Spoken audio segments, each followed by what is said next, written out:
Mother chose to think on a bench in the nearby Washington Square Park. She arranged her billowing skirts discreetly over her pregnant frame and settled on one of the green park benches. "I'll watch the twin girls, but you two go for a stroll," she said. "Mother needs a moment to meditate." The urban park's open space, when its imploring white arch, sparkling fountains, and winding cobblestone path, was a perfectly agreeable spot in which to assemble Mimi and I, meandering along, each of us lost in our own reverie. I was thinking about everything that had happened in the last month. My father's death from smallpox, our mother's selling most of our belongings and moving into grandmother Taylor's steadily Brooklyn brownstone. I sensed without really knowing, as a small child often do, that mother was devastated, not only about father's death, but also about the current living conditions. And she and grandmother Taylor did not get on well. We traveled the circumference of the park and then headed back to mother on the bench. I always thought my mother made an imposing sight, with her long skirt flowing around her. She was not exactly fat, but rather round, and now that she had a baby on the way, she was even larger presence than usual. Emma was trotting around the front of her, walking several steps and falling backwards as she on her diapered bottom, then getting up and trying again. Amelie sat langely on the bench, with her side melding against mother's, observing Emma's exploits. Mimi and I joined mother on the bench. "Have you finished thinking?" Mimi asked.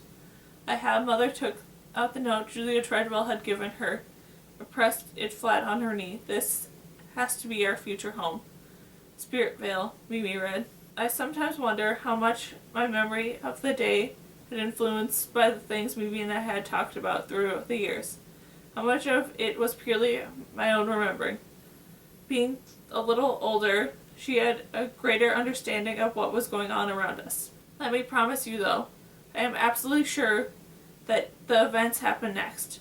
Even now, so many years later, if I closed my eyes, I could conjure the scene in every detail. And hardly a day has passed that I have not, at least a fleeting moment, recalled it.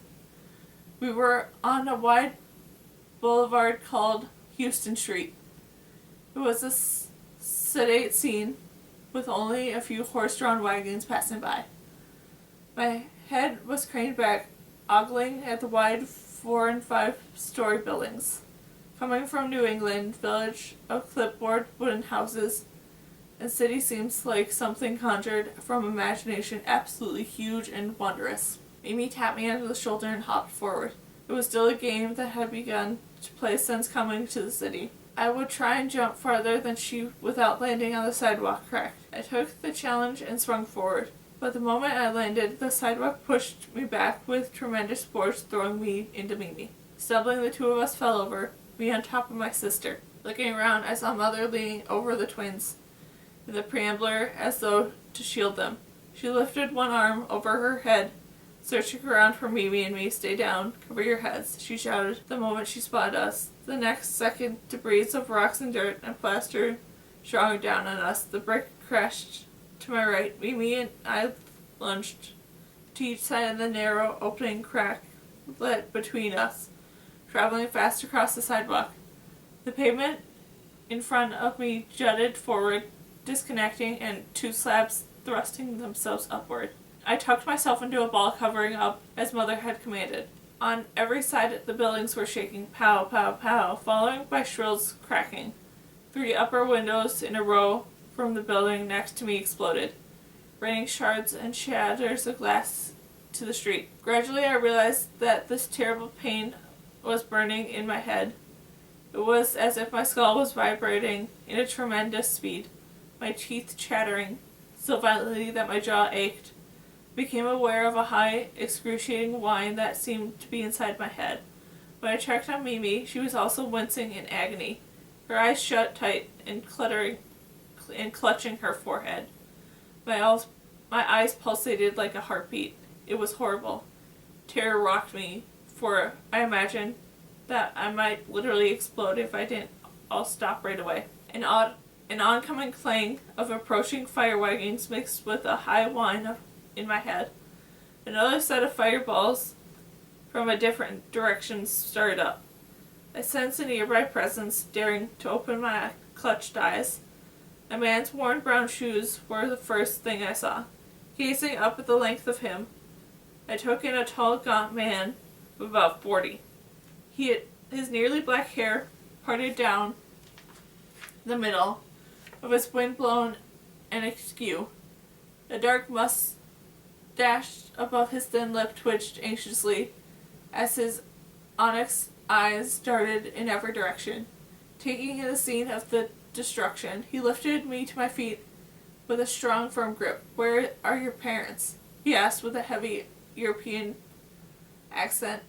His laboratory jacket flapped in the wind, and the tumults had stirred around us. The located mother crouched down on the ground with her arms over Emily and Emma and pointed to her. The preambler had fallen to the side. "Oh no," the man exclaimed. Mimi rose, unsettled, to her feet, with arms outstretched to keep from falling. We followed the man over to Mother and the twins. Come inside," he urged her in another slap of stone clutching in front of us. "We must come inside."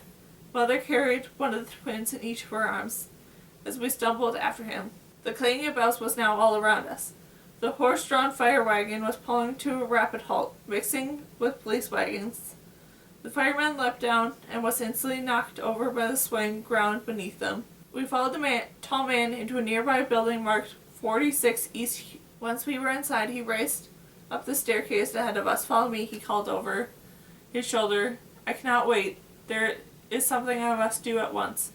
Mother seemed unsure for a moment, but a piece of ornate trim from the building's facade crashed down in front door, and that was the convincing she needed. The staircase quivered as we climbed. And by the time we reached the 4th-floor landing, we saw an open door that led to a spacious one-room apartment with sparse furniture and the ceiling that rose about 12 feet high. In the middle of the room, a metal girder reached about halfway to the high ceiling. Strapping the girder was a metal box with a gauge and dials and machines of some sort, about the size of an alarm clock. The man who had guided us into the building did not even notice our quiet, curious entry into the room. He was much too insistent on his task.